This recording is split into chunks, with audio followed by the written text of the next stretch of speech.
ಇವತ್ತಿನ ನಮ್ಮ ಸಂದರ್ಶನದಲ್ಲಿದ್ದಾರೆ ಬಾಗಲಕೋಟೆ ಪಟ್ಟಣ ಅಭಿವೃದ್ಧಿ ಪ್ರಾಧಿಕಾರದ 3 ಬಾರಿ ಸದಸ್ಯರಾಗಿ ಕಾರ್ಯನಿರ್ವಹಿಸಿ ಹಾಗೂ ಬಾಗಲಕೋಟೆ ಡಿಸಿಸಿ ಬ್ಯಾಂಕ್ನ ನಿರ್ದೇಶಕರಾಗಿ ಕೆಲಸ ನಿರ್ವಹಿಸಿ ಹಾಗೂ ಇವರು ಸುಮಾರು 30 ವರ್ಷದಿಂದ ಸಮಾಜ ಸೇವೆ ಹಾಗೂ ರಾಜಕಾರಣ ಮಾಡುತ್ತಾ ಬಂದಿರುವ ಹೆಸರಾಂತ ಹಿರಿಯ ವಕೀಲರಾದಂತಹ ಸನ್ಮಾನ್ಯ ಶ್ರೀ ಬಸವರಾಜ್ ಬಾದಾಮಿ ಸರ್ ಅವರು ನಮ್ಮ ಉಪಸ್ಥಿತಿಯಲ್ಲಿದ್ದಾರೆ. ಇವರಿಗೆ ನಮ್ಮ ಆನ್ಲೈನ್ ಸೋಷಿಯಲ್ ಮೀಡಿಯಾ ಪರವಾಗಿ ಹಾರ್ದಿಕ ಸ್ವಾಗತ. ಸರ್ ನಮಸ್ತೆ. ಸರ್ ನಮಸ್ತೆ ಸರ್, ತಮ್ಮ ಒಂದು ಕಿರುಪರಿಚಯ ಸರ್ ನಮ್ಮ ಪ್ರಿಯ ವೀಕ್ಷಕರಿಗೆ. ತಾವು ಹೇಳಿದಾಗೆ ನಾನು ವೃತ್ತಿಯಿಂದ ವಕೀಲನಾಗಿ ಕೆಲಸ ಮಾಡ್ತಾ ಇದ್ದೀನಿ.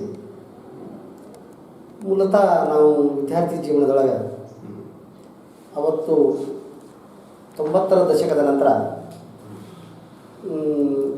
ಕರ್ನಾಟಕ ರಾಜ್ಯದಲ್ಲಿ ರಾಮಕೃಷ್ಣ ಹೆಗಡೆಯವರ ಪ್ರಭಾವ, ಮಾಜಿ ಪ್ರಧಾನಮಂತ್ರಿಗಳಾದಂಥ ದೇವೇಗೌಡರು ಈ ರಾಜ್ಯದ ರೈತರ ಹಿತಾಸಕ್ತಿಗನುವಾಗಿ ರಾಜಕಾರಣ ಮಾಡ್ತಾಯಿದ್ರು. ಆವಾಗ ನಾವು ವಿದ್ಯಾರ್ಥಿ ಜೀವನದಲ್ಲಿ ಜನತಾದಳ ಪರಿವಾರದ ನಾಯಕರು ಮತ್ತು ಅವರ ಸಿದ್ಧಾಂತಕ್ಕೆ ಮಾರು ಹೋಗಿ ರಾಜಕೀಯ ಚಟುವಟಿಕೆಯಲ್ಲಿ ತೊಡಗಿಸಿಕೊಂಡ್ವಿ ನಾವು. ಆವಾಗ ತಾವು ರೈತಾಪಿ ಕುಟುಂಬದಿಂದ ಬಂದವರು ಸರ್? ಇಲ್ಲ, ನಾವು ಅತಿ ಸಣ್ಣ ಕುಟುಂಬದಿಂದ ಬಂದವರು. ನಮ್ಮ ತಂದೆಯವರು ಪ್ರಾಥಮಿಕ ಶಾಲಾ ಶಿಕ್ಷಕರಾಗಿದ್ದರು. ಹೀಗಾಗಿ ನಮ್ಮದು ಅತಿ ಸಣ್ಣ ಬಹಳ ಸಣ್ಣ ಜಮೀನಿತ್ತು ಅಷ್ಟೇ. ಆ ಜಮೀನಿನಿಂದ ರೈತಾಪಿ ಕುಟುಂಬದಿಂದ ಬಂದೋದಕ್ಕಿಂತ ನಮ್ಮ ಕುಟುಂಬದಲ್ಲಿ ನಮ್ಮ ತಂದೆಯವರು ಶಿಕ್ಷಕರಾಗಿದ್ದರು. ನಮ್ಮ ತಾಯಿಯವರು ಕೂಡ ಶಿಕ್ಷಣದ ಇಲಾಖೆಯಲ್ಲಿ ಕೆಲಸ ಮಾಡ್ತಿರೋದ್ರಿಂದ ಶಿಕ್ಷಣದ ಕಡೆ ಹೆಚ್ಚು ಒತ್ತು ಕೊಟ್ಟವರು ನಾವು.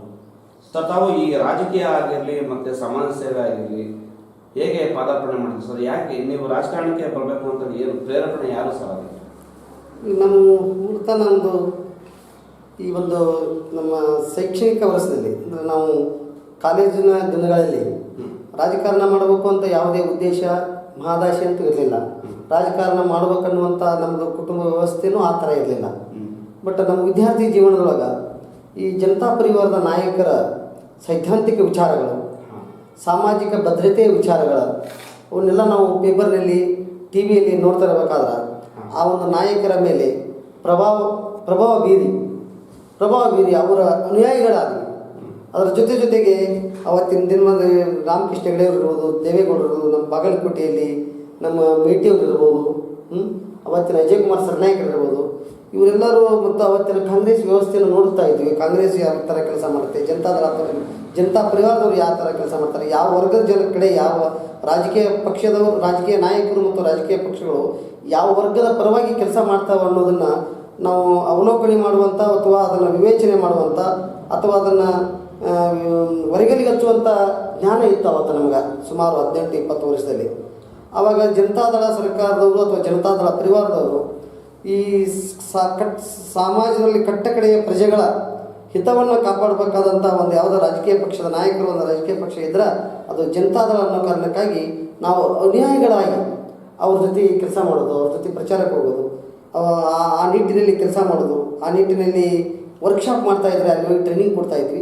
ಹೀಗಾಗಿ ನಾವು ಜನತಾದಳದಿಂದ ಈ ರಾಜಕಾರಣದ ವ್ಯವಸ್ಥೆಯೊಳಗೆ ರಾಜಕಾರಣ ಮಾಡ್ಕೊತ ಬಂದ್ವಿ. ಸರ್, ತಮಗೆ ರಾಜಕೀಯ ಗುರುಗಳು ಅಂತ ಯಾರಾದರೂ ಇದ್ದಾರೆ ಸರ್? ನಾನು ಸುಮಾರು 18-20 ವಯಸ್ಸಿನಾಗಿದ್ದಾಗ ನಮ್ಗೆ ರಾಮಕೃಷ್ಣ ಹೆಗಡೆ ಅವರು ಮತ್ತು ದೇವೇಗೌಡರ ರಾಜಕೀಯ ಪ್ರಭಾವಕ್ಕೊಳಗಾಗಿ ನಾವಿಲ್ಲಿ ಕೆಲಸ ಮಾಡಬೇಕಾದ್ರೆ ಆವಾಗ ನಮ್ಮ ಜಿಲ್ಲೆಯಲ್ಲಿ ಮತ್ತು ಈ ಬಾಗಲಕೋಟೆ ನಗರದಲ್ಲಿ ಅವತ್ತಿನ ದಿನದಾಗ ಶಾಸಕರು ನಮ್ಮ HY ಮೇಟಿ ಮತ್ತು ಅಜಯ್ ಕುಮಾರ್ ಸರ್ನಾಯಕರ್ ಅಂತ ಇಬ್ಬರು ಶಾಸಕರಿದ್ದರು. ಅವರ ಜೊತೆಗೂಡಿ ಅವರ ಒಂದು ಅವತ್ತಿನ ಅವರ ಕಾರ್ಯಕ್ರಮಗಳಿಗೆ ನಾವು ಮೆಚ್ಚಿ ಅವ್ರ ಜೊತೆಯಾಗಿ ನಾವು ರಾಜಕಾರಣ ಮಾಡ್ತಾ ಬಂದ್ವಿ. ಸರ್, ಒಳ್ಳೆ ವಿಚಾರ. ಸರ್, ಬಾಗಲಕೋಟೆ ಪಟ್ಟಣ ಅಭಿವೃದ್ಧಿ ಪ್ರಾಧಿಕಾರದ 3 ಬಾರಿ ಸದಸ್ಯರಾಗಿದ್ರಿ ಸರ್ ತಾವು. ಆಗಿನ ಇದರಲ್ಲಿ ನಿಮ್ಮ ನೀವು ಅಧಿಕಾರದಲ್ಲಿದ್ದಾಗ ಏನೇನು ಅಭಿವೃದ್ಧಿ ಕೆಲಸಗಳನ್ನ ಮಾಡಿದ್ದೀರಾ ಸರ್? ಈ ಕೃಷ್ಣ ಪ್ರಾಜೆಕ್ಟ್ ಅಂತ ಏನು ಹೇಳ್ತಾ ಇದ್ದೀರಿ, ಕೃಷ್ಣ ಮೇಲ್ದಂಡೆ ಯೋಜನೆ ಅಂತ, ಇದು 1986ರಲ್ಲಿ ಅನುಷ್ಠಾನಕ್ಕೆ ಬಂತು.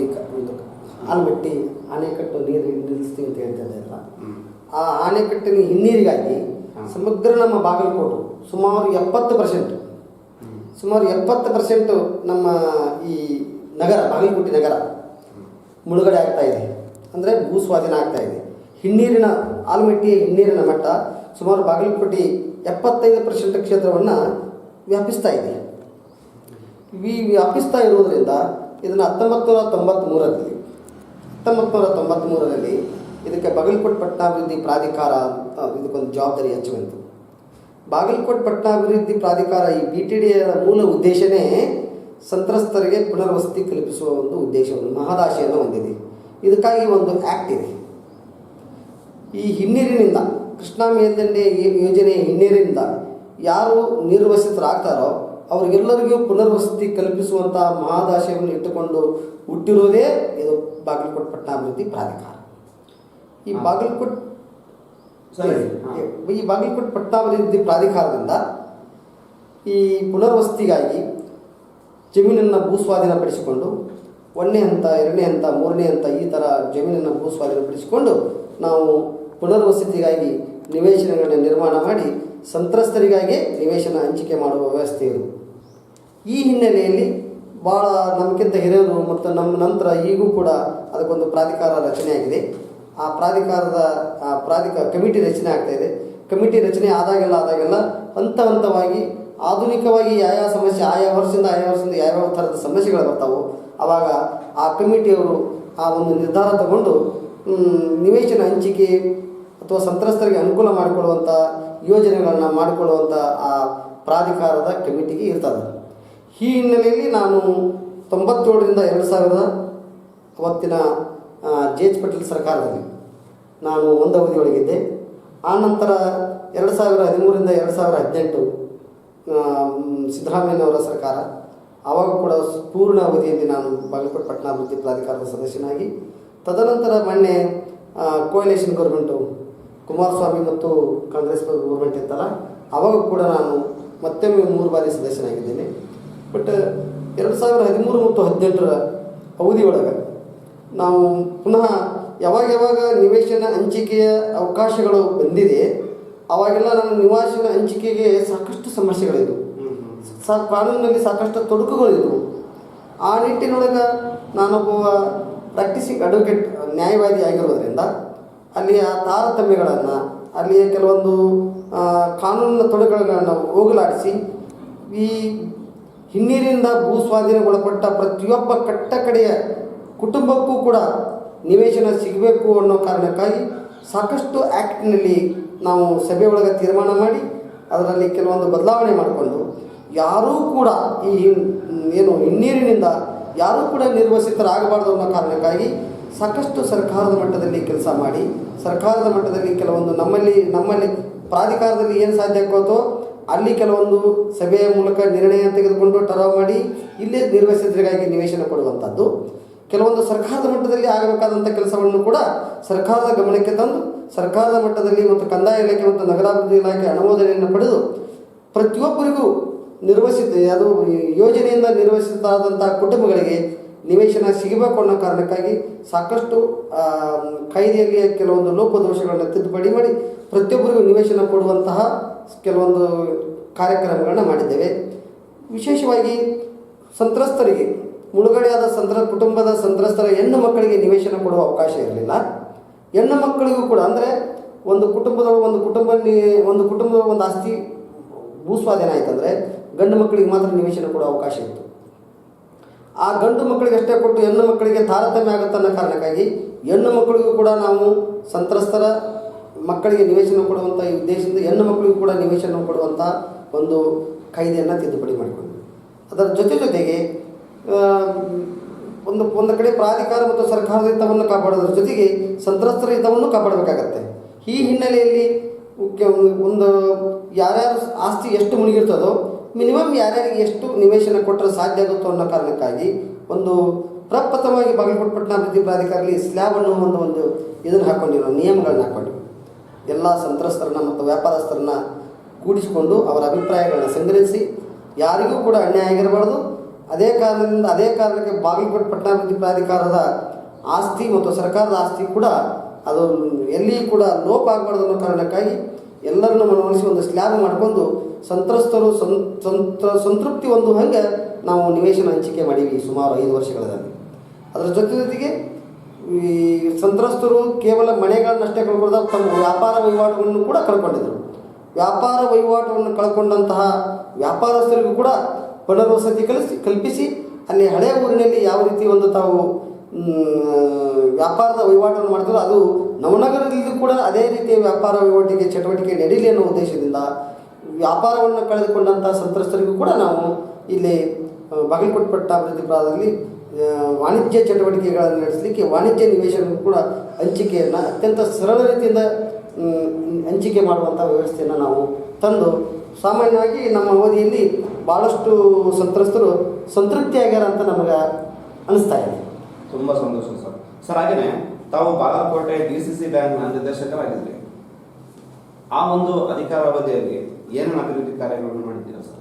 ಇಲ್ಲಿ ಅಭಿವೃದ್ಧಿ ಅನ್ನೋದಕ್ಕಿಂತ ಬಾಗಲಕೋಟೆ ಪಟ್ಟಣಾಭಿವೃದ್ಧಿ ಪ್ರಾಧಿಕಾರದ DCC ಬ್ಯಾಂಕ್ನಲ್ಲಿ ಹಿರಿಯರಾದಂಥ SR ಪಾಟೀಲರು ಮತ್ತು ಸರನಾಯಕರು ಭಾಳ ಮಂದಿ ಶಾಸಕರು ಮತ್ತು ಸಂಸದರಾಗಿದ್ದರು, ನಮ್ಮ ಜೊತೆಯ ನಿರ್ದೇಶಕರು ಮತ್ತು ಅಧ್ಯಕ್ಷರಾಗಿದ್ದರು. ಅದು ರೈತರ ಹಿತದೃಷ್ಟಿಯ ಬ್ಯಾಂಕ್ ಆಗಿರೋದ್ರಿಂದ ರೈತರು ಅಗ್ರಿಕಲ್ಚರ್ ಮತ್ತು ಅಗ್ರಿಕಲ್ಚರ್ ಬೇಸ್ಡ್ ಬಿಸ್ನೆಸ್ಗೆ ಸಾಲ ಕೊಡುವಂಥ ವ್ಯವಸ್ಥೆ ಇತ್ತು. ನಾನು ಸುಮಾರು ಭಾಳ ವರ್ಷ ಇರಲಿಲ್ಲ, 2 ವರ್ಷ ನಿರ್ದೇಶಕರಾಗಿ ಕೆಲಸ ಮಾಡಿದೆ. ಅವಾಗ ಹಿರಿಯರಿಂದ ನಾನು ಭಾಳ ಅದನ್ನಲ್ಲಿ ಕಲ್ಕೊಂಡೆ. ರೈತರ ಹಿತದೃಷ್ಟಿ, ರೈತರಿಗಾಗಿ ಸಾಲ ಕೊಡೋದು, ರೈತರ ಸಂಕಷ್ಟಗಳನ್ನು, ರೈತರಿಗೆ ಯಾಕೆ ಅತಿ ಕಡಿಮೆ ಬೆಲೆಯಲ್ಲಿ ಇದನ್ನು ಸಾಲ ಕೊಡಬೇಕಾಗತ್ತ ಅನ್ನೋದನ್ನು ಅಲ್ಲಿ ಹಿರಿಯರಿಂದ ನಾನು ಭಾಳ ತಿಳ್ಕೊಂಡೆ ಏನು. ಅದಕ್ಕೆ ಆ ಒಂದು ಹೊಸದಾಗಿ ಬಾಗಲಕೋಟೆ ನಮ್ಮ DCC ಬ್ಯಾಂಕು ಬಿಜಾಪುರಕ್ಕೆ ಅಟ್ಯಾಚ್ ಇತ್ತು. ಅನ್ಡಿವೈಡೆಡ್ 2 ಜಿಲ್ಲೆಗೆ ಕೂಡ ಒಂದು DCC ಬ್ಯಾಂಕ್ ಇತ್ತು. ನಾನಿದ್ದ ಅವಧಿ ಒಳಗಡೆ ಬಾಗಲಕೋಟೆಗೆ ಪ್ರತ್ಯೇಕವಾದ ಒಂದು DCC ಬ್ಯಾಂಕ್ ಅಂತ ಆಯಿತು. ಹೀಗಾಗಿ ಅವತ್ತು ನಮ್ಮ ಹಿರಿಯರ ಜೊತೆ ಮತ್ತು ರೈತರ ಹಿತದೃಷ್ಟಿಯಿಂದ ಕೆಲಸ ಮಾಡಲಿಕ್ಕೆ ಅದೊಂದು 2 ವರ್ಷ ಅವಕಾಶ ಸಿಕ್ಕಿದೆ ನಮಗೆ. ಒಳ್ಳೆಯ ವಿಚಾರ ಸರ್. ಸರ್ ಹಾಗೆಯೇ ಭಾರತೀಯ ರೈಲ್ವೆ ಮತ್ತು BSNL ಸಲಹಾ ಸಮಿತಿಯ ಸದಸ್ಯರು ಆಗಿದ್ದಾಗ ಅದರಲ್ಲಿ ಏನೇನು ಯಾವ್ಯಾವ ರೀತಿ ಕೆಲಸ ಕಾರ್ಯಗಳನ್ನು ಮಾಡಿದ್ವಿ ಸರ್? ನಾವು ತಮಗೆ ಈ ಮೊದಲು ಹೇಳಿದಾಗೆ ರಾಜ್ಯದ ಹಿರಿಯ ನಾಯಕರಾದಂಥ ದೇವೇಗೌಡರು, ರಾಮಕೃಷ್ಣ ಹೆಗಡೆಯವರು, PGR ಸಿಂಧೆಯವರು, MP ಪ್ರಕಾಶ್ ಅವರು, ಇಂಥ ಹಿರಿಯ ನಾಯಕರ ಸಂಪರ್ಕ ನಮಗೆ ಹೆಚ್ಚಿತ್ತು. ಈ ಹೆಚ್ಚಿರುವುದರಿಂದ ಅವ್ರ ಜೋಡಿ ಒಡನಾಟನೂ ಅಷ್ಟೇ ಇತ್ತು. ಅದೇ ರೀತಿಯ ರಾಜಕೀಯ ಜನತಾದಳದ ರಾಜಕೀಯ ಚಟುವಟಿಕೆಗಳಿಗೆ ಭಾಳ ನಾವು ಇನ್ವಾಲ್ವ್ಮೆಂಟ್ ಹೆಚ್ಚಿತ್ತು. ಈ ಕಾರಣದಾಗ ದೇವೇಗೌಡರು ಪ್ರಧಾನಮಂತ್ರಿ ಆದಾಗ ನಮಗೆ ಏನೇನು ಸಾಧ್ಯ ಆಗುತ್ತಂಥ ಕಾರ್ಯಕರ್ತರಿಗೆ ಅವಕಾಶ ಕಲ್ಪಿಸಿಕೊಡುವಂಥ ಪಕ್ಷ ಮತ್ತು ನಾಯಕರಿದ್ದರು.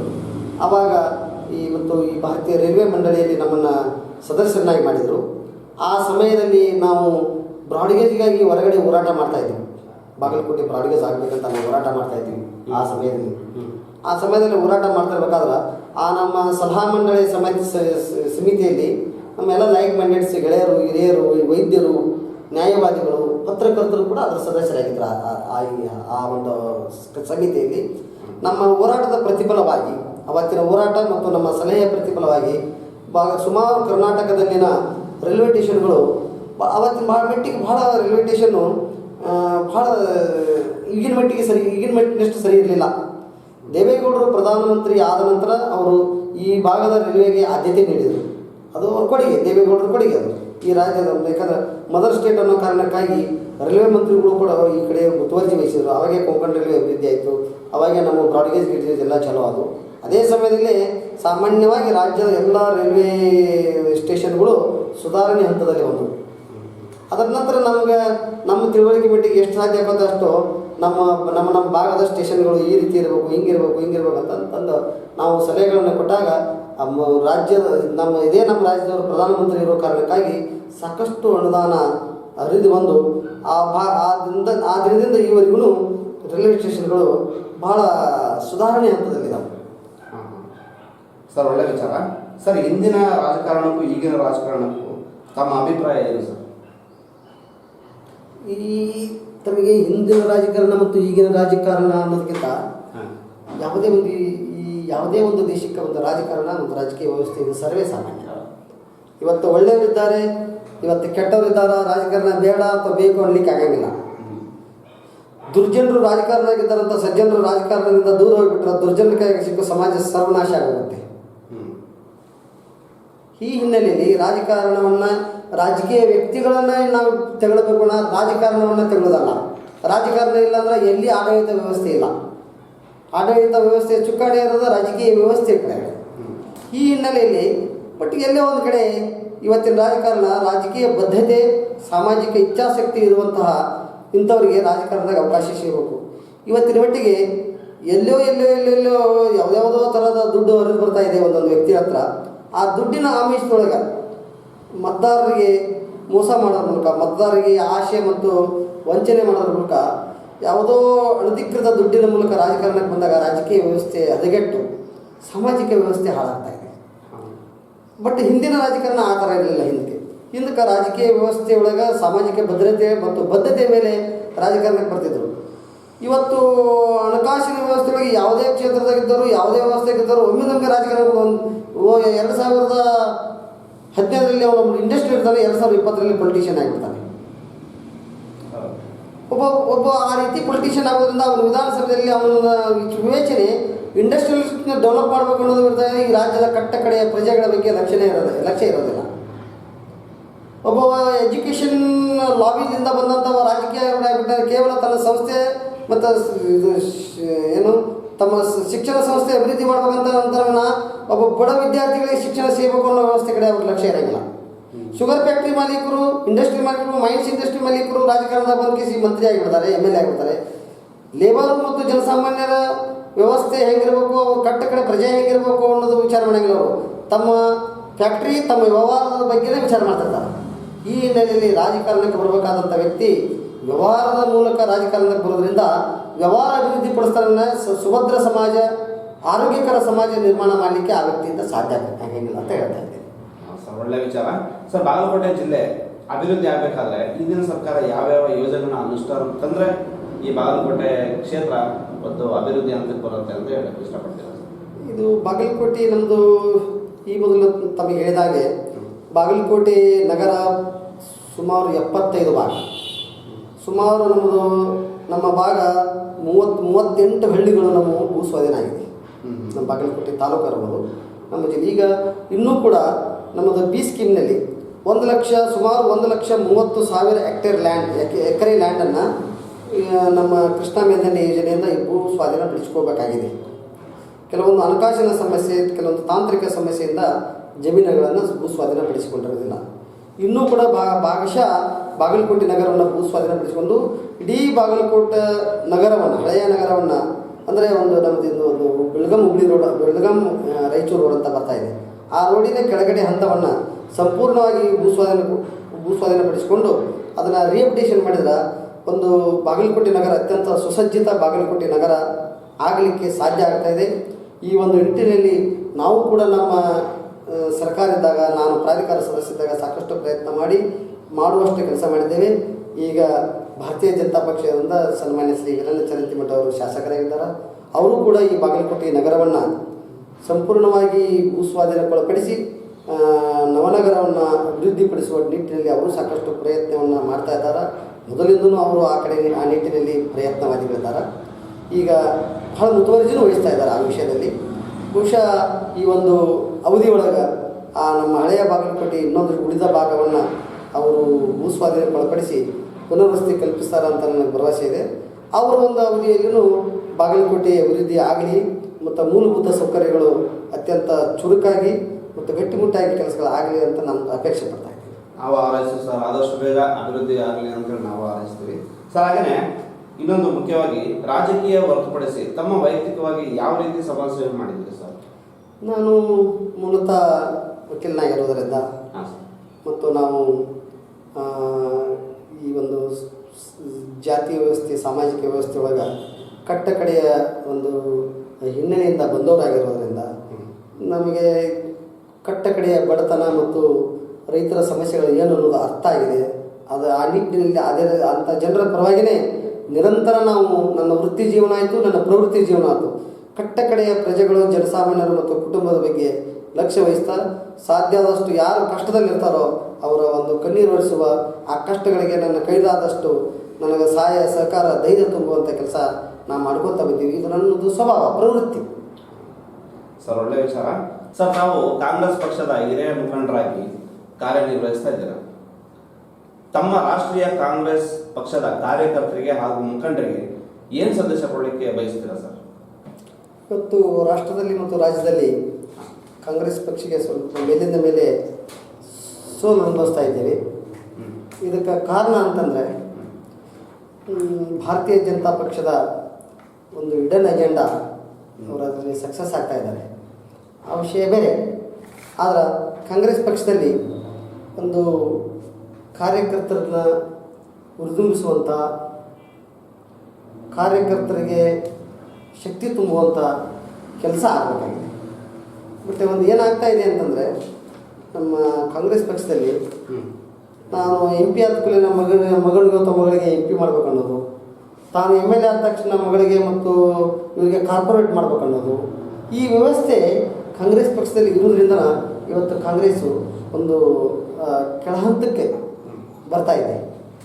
ನೇರವಾಗಿ ಕಾಂಗ್ರೆಸ್ ಕಾರ್ಯಕರ್ತರ ಒಂದು ಶಕ್ತಿ ತುಂಬುವ ಕೆಲಸ ಆದರೆ ಮಾತ್ರ ಕಾಂಗ್ರೆಸ್ಸು ಮತ್ತೊಮ್ಮೆ ಈ ದೇಶದಲ್ಲಿ ಆಡಳಿತ ನಡೆಸುವಂಥ ವ್ಯವಸ್ಥೆ ಆಗ್ತಾ ಇದೆ. ಕುಟುಂಬ ರಾಜಕಾರಣದಿಂದ ಕಾರ್ಯಕರ್ತರು ಬೇಸತ್ತಿದ್ದಾರೆ. ಕುಟುಂಬ ರಾಜಕಾರಣದಿಂದ ಸಕ್ರಿಯ ಕಾರ್ಯಕರ್ತರು ರಾಜಕೀಯ ವ್ಯವಸ್ಥೆಯಿಂದ ಹಿಂಸೆರ್ತಾ ಇದ್ದಾರೆ.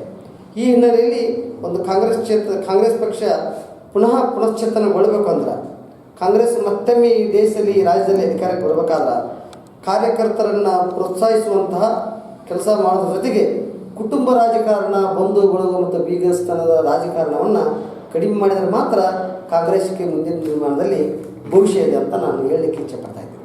ಸರ್, ತುಂಬ ಧನ್ಯವಾದ ಸರ್. ಸರ್, ತಮ್ಮ ಅಮೂಲ್ಯವಾದ ಸಮಯವನ್ನು ಕೊಟ್ಟು ನಮ್ಮ ಜೊತೆಗೆ ಸಂದರ್ಶನದಲ್ಲಿ ತಮ್ಮ ಅಭಿವೃದ್ಧಿ ಕಾರ್ಯಗಳನ್ನು ತಿಳಿಸಿದ್ದೀರಿ. ಹೀಗೆ ತಮ್ಮ ಪಕ್ಷದ ಕಾರ್ಯಕರ್ತರು ಹಾಗೂ ಮುಖಂಡರ ಆಶೀರ್ವಾದ ಹೀಗೆ ಇರಲಿ ಅಂತ ಹೇಳ್ತಾ ತಮಗೆ ನಮ್ಮ national politicians in India dot com social media ಪರವಾಗಿ ತಮಗೆ ಧನ್ಯವಾದಗಳು. ತಾವು ನೋಡಿದ್ರಲ್ಲ ವೀಕ್ಷಕರೇ, ಬಾಗಲಕೋಟೆ ಪಟ್ಟಣ ಪ್ರಾಧಿಕಾರದ 3 ಬಾರಿ ಸದಸ್ಯರು ಆದಂತಹ ಹಾಗೂ ಹೆಸರಾಂತ ಹಿರಿಯ ವಕೀಲರು ಆದಂತಹ ಬಸವರಾಜ್ ಬಾದಾಮಿ ಸರ್ ಅವರ ಮಾತುಗಳನ್ನು. ಇವರ ಬಗ್ಗೆ ಇನ್ನಷ್ಟು ವಿವರಗಳಿಗಾಗಿ, ಮಾಹಿತಿಗಾಗಿ ಹಿಂದೆ ಲಾಗ್ ಮಾಡಿ www.politiciansindia.com. ಜೈ ಹಿಂದ್, ಜೈ ಕರ್ನಾಟಕ.